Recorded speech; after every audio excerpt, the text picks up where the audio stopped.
Hotep à tous, bien-aimés frères et sœurs. Les États-Unis d'Amérique mettent un terme au partenariat privilégié entre la RDC et les USA.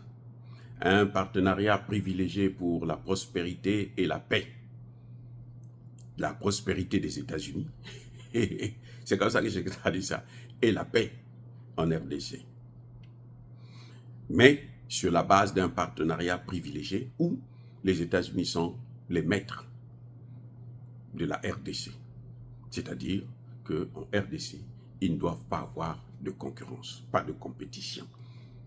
Tous les marchés qui doivent y avoir, c'est un peu, vous savez, c'est un peu les accords de défense. Hein? Après, au sortir de la colonisation, lorsque les pays africains francophones obtiennent l'indépendance, eh ben, la France va signer des accords secrets avec les pays africains. Et ces accords disaient que le privilège revient à la France. C'est-à-dire que dans un pays africain, si on découvre même le pétrole, même si ce n'est pas la France qui découvre, c'est la France qui doit décider de l'avenir de cette matière première. C'est-à-dire que c'est la France qui doit dire s'il faut l'exploiter, quand il faut l'exploiter et à quel prix elle va s'en accaparer. Voilà. Et le plus souvent, c'était gratuitement. Et ce sont ces accords qui nous tiennent jusqu'à maintenant avec la France. C'est dans ces accords-là que vous avez, par exemple, le CFA. On vous dit, personne ne doit parler du CFA, personne ne doit mettre ça en cause. Les chefs d'État africains, qui sont là depuis 10, 15, 20, 30, 40, 50 ans, ils le savent. C'est pour ça que depuis plus de 20 ans, en Afrique centrale, ils sont en train de réfléchir s'il faut sortir du CFA ou pas. Alors que le CFA, sa date d'expiration est déjà périmée. C'était fait pour 75 ans, nous sommes déjà à près de 80 ans. Donc, on n'a pas renouvelé les accords. Parce que si vous renouvelez ça maintenant, là, où le débat est maintenant dans les mains des panafricanistes, s'ils renouvellent ça, tout le monde va savoir le contenu exact. Donc, c'est un deal de sorcier. Nos chefs d'État se taisent, la France aussi se tait. Mais on continue quand même à utiliser le CFA. Le CFA que vous voyez là, actuellement, il est illégal. Parce que ce sont des accords privilégiés. C'est ce que les États-Unis ont essayé de faire avec la RDC en 2019. Et bien entendu, avec Tshisekedi, quand il venait d'arriver au pouvoir, il ne comprenait pas les enjeux, on lui fait signer des accords, il croit que c'est bien pour nous, il croit que c'est la bonne chose, parce qu'il n'était pas dans ces affaires-là. Hein? C'était son père qui était là-dedans. Bon, maintenant, on lui dit, bon, on t'a donné le pouvoir, donc maintenant tu signes ça. Voilà ce qui s'est passé. Donc, le privilège des États-Unis, la prospérité des États-Unis contre la paix en RDC. Et c'est ce que nous sommes en train de voir aujourd'hui. La situation de la RDC se traduit à travers cet accord-là. Puisque Tshisekedi a signé cet accord, je veux tout vous donner. Le pays vous appartient. Vous êtes privilégié en RDC. Vous pouvez décider même de notre souveraineté. En échange, donnez-moi la paix. Mais Tshisekedi n'a pas accompli sa part de contrat. Les autres sont obligés de faire quoi? De taper sur lui. Voilà ce qui se passe, la réalité, les gars. Voilà la réalité. Là, je parle de la période de Tshisekedi. Kabila avait réussi, avait les mêmes accords. Kabila, le problème, c'est que Kabila est rwandais. Donc, ils s'entendaient avec Kagame. Kabila, son objectif, c'était d'infiltrer le maximum possible de Congolais et de Rwandais dans l'armée et l'administration congolaise, ce qu'il a fait et qu'il a réussi très bien d'ailleurs. Au point où, quand Tshisekedi arrive, 60% de l'armée est rwandaise ou infiltrée congolais qui travaillent pour le Rwanda. 60%. Et parmi lesquels des généraux. Donc ça ne peut rien. C'est-à-dire qu'avec une telle armée, vous ne pouvez pas gagner une guerre. C'est pas possible. Et Tshisekedi est dedans jusqu'à aujourd'hui. Je vais vous parler de pourquoi Tshisekedi n'arrive pas à régler ça. Ça sera l'objet d'une autre vidéo. Mais je vais vous dire que Kabila avait fait son contrat. C'est pour ça qu'il y avait un semblant de paix. Et puis, il faisait rentrer par vagues. Chaque vague de négociation entraînait d'autres infiltrés, d'autres traîtres qui rentraient dans l'armée. Tshisekedi, à un moment donné, est venu, il a arrêté ça puisqu'il ne veut pas négocier avec le M23. Parce que le M23, quand on parle de négociation, là, c'est les prendre, les mettre dans l'armée, les intégrer. Dans l'armée, dans l'administration. Même un clochard, vous le prenez, bon, vous êtes maintenant général. Quand il sera dans l'armée, là, qu'est-ce qu'il va faire? Il va faire pire que lorsqu'il était dans le M23. Donc, sur ce point, je suis d'accord avec Tshisekedi de ne pas négocier avec le M23 ni avec Kagame. Mais ça, ce n'est pas du goût des Américains. Parce que les Américains veulent occuper le pays. Les Américains, ils sont gourmands, ils sont mégalomanes. C'est-à-dire qu'eux, ils ne veulent pas s'arrêter. Ils doivent aller jusqu'au bout, ils doivent tout prendre. Le Congo, là, pour eux, c'est leur propriété. Ils se sentent déjà... C'est-à-dire qu'il y a des lettres, des rapports qui ont été faits là-dessus. Le Congo, là, ne doit pas échapper de nos mains. Manque de peau pour eux, c'est que Kabila avait commis l'erreur de faire venir les Russes. Ce n'est pas Tshisekedi, plutôt les Chinois. Ce n'est pas Tshisekedi qui a fait venir les Chinois. C'est Kabila qui avait fait venir les Chinois. C'est d'ailleurs pour ça qu'il l'en fait partir. Il est resté quand même 18 ans.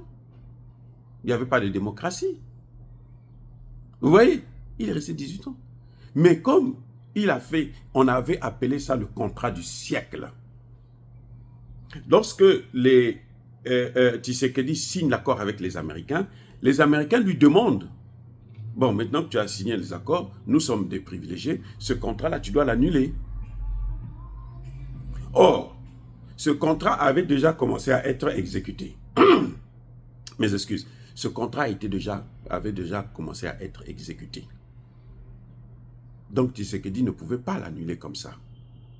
Tshisekedi a même fait le voyage jusqu'en Chine. Il a rencontré le président Xi Jinping, qui est un monstre, là, dans le bon sens de l'économie, qui comprend bien les enjeux économiques et politiques du monde.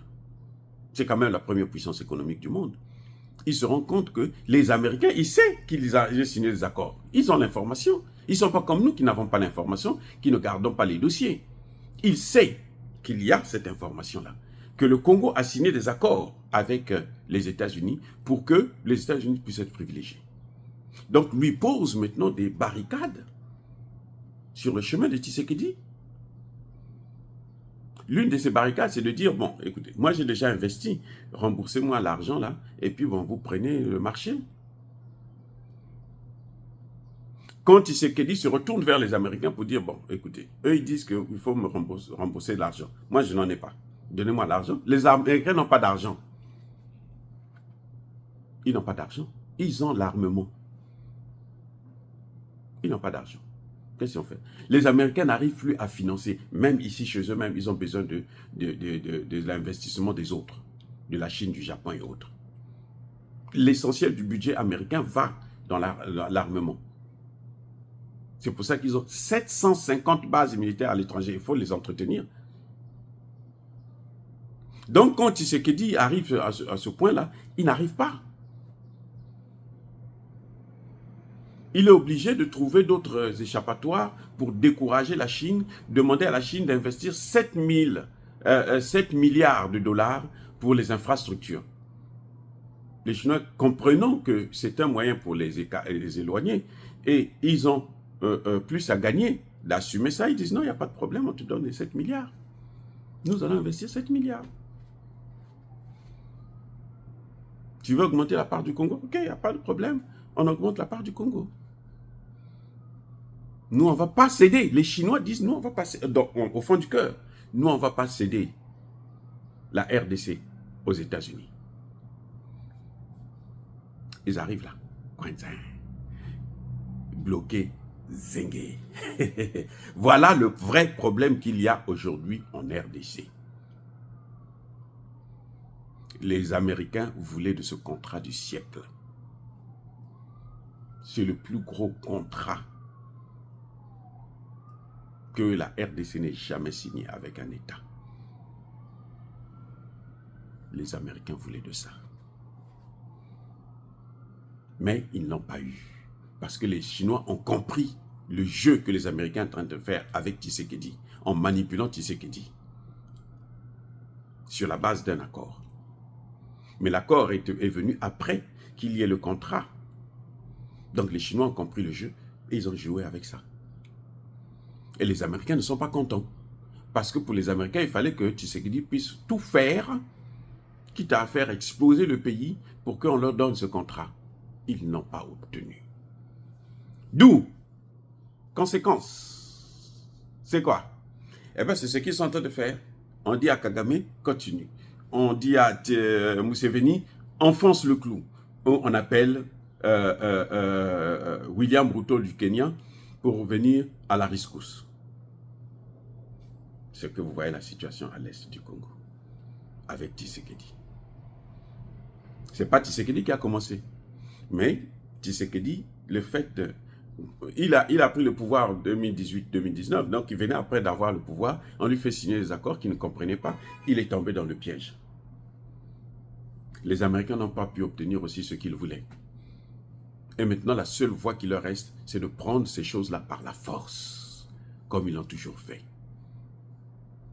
Maintenant, Tshisekedi, son problème, c'est que Tshisekedi ne veut pas balancer la force. Voilà la responsabilité de Tshisekedi. C'est là où je suis contre Tshisekedi. C'est là où je le condamne. Tu as une alternative qui est là. Tu ne l'utilises pas. Tshisekedi pense que les Américains vont avoir pitié ou les Européens vont avoir pitié. Mais les Européens, eux, ils dépendent du contrat des Américains.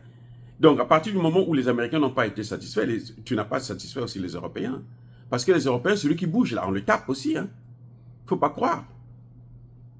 Donc, du coup, Tshisekedi est entre le marteau et l'enclume.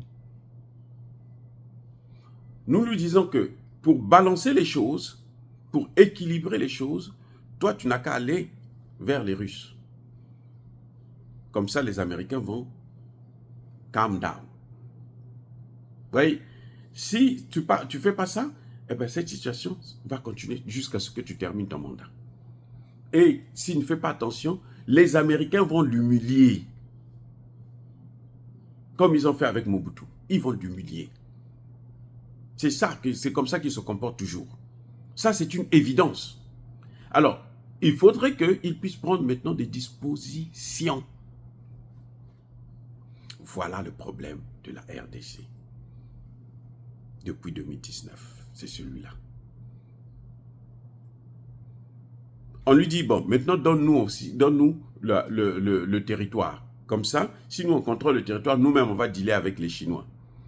Tshisekedi ne veut pas, parce qu'il ne peut pas le faire, ça ne lui appartient pas, le Congo ne lui appartient pas. Il est là pour gérer, pas pour brader. Ce n'est pas sa propriété. Et ça entraîne donc des conflits. Pour arrêter ça, je répète encore, pour arrêter ça, il faut qu'il se tourne vers la Chine. Dire cela, c'est inciter à la haine, et plutôt vers la Russie. Au lieu d'aller voir le Qatar, l'Arabie Saoudite. Ça, c'est pas des pays, ça. C'est zéro. Ça, ce sont des pays à problème. Ça ne vient pas maintenant, là, mais ça viendra plus tard. Comme ils sont en train de faire, vous voyez, Haïti, ce sont les Américains, les Canadiens et les Français, certes, mais qui exécutent. Ce sont quelques familles, 12 familles arabes, libanais, syriens et autres, qui se sont enrichis là, en Haïti. Ce sont eux qui sont en train de paralyser le pays là. Je répète, ce sont les Arabes là qui sont en train de paralyser Haïti. Et ils veulent prendre ça pour eux. Le problème, c'est qu'ils ne savent pas où aller mettre ces Noirs là. Les États-Unis peuvent les prendre, mais ils se reproduisent tellement qu'ils ne peuvent pas prendre tout ce monde-là. À un moment donné, ici aux États-Unis, là, ils vont se dire non, ça, stop. Il faut arrêter ça. Voilà ce qui sauve un peu Haïti. Mais ce sont les Arabes et leurs descendants. Donc, quand on prend les Libanais, on les met en Côte d'Ivoire, en Congo-Brazzaville, au Congo-Kinshasa, partout au Cameroun et autres, il faut s'attendre à ce que la situation qui est en train de se passer en Haïti, là, ça vienne là-bas aussi. Soyez bénis, abondamment bénis par le Dieu des Kémites et par nos ancêtres angélisés. Mais que tous ceux qui persécutent le continent africain, le pillent et le déstabilisent, qu'ils soient noirs, blancs, chinois, arabes, juifs, indiens ou qui qu'ils soient punis, maudits, foudroyés, neutralisés, écrasés, effacés par le Dieu des Kémites et par nos ancêtres angélisés.